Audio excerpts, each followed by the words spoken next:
Now, Boris Johnson made a number of pledges today, ranging across education, social care, policing and more. To look in a little bit more detail at them now, we asked some of our editors to examine what's being proposed, and we begin with education.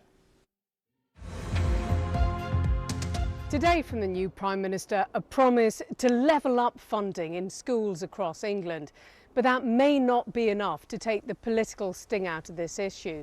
Because of rising costs, economists say it would take £3.8 billion just to reverse the cuts that have happened since 2010, with more cash needed every year afterwards.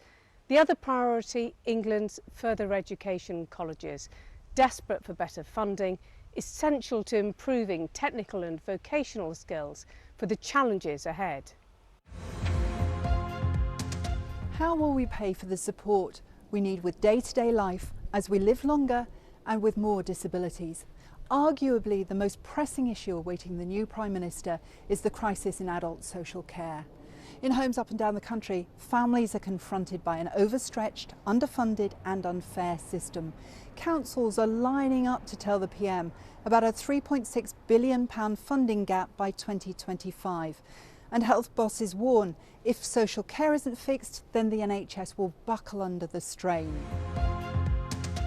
For business, job number one for the new PM is to restore confidence, which has taken a hell of a knock in the last 3 years. Should I buy a new plant of machinery? Can I hire a new apprentice or an employee?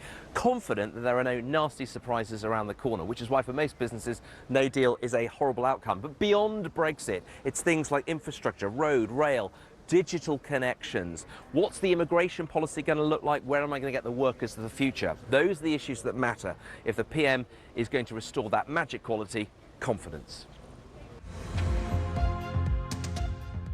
For centuries, Britain liked to see itself as the centre of the world, and nothing illustrates that better than the Meridian Line here at the Royal Observatory at Greenwich, still the basis of all global mapping.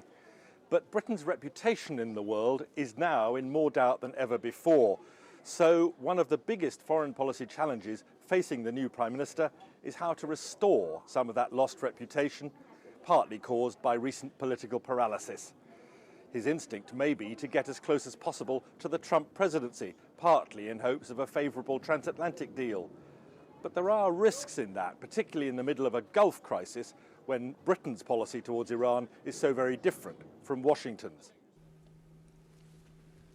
The view from some of our editors there. Now, as we've been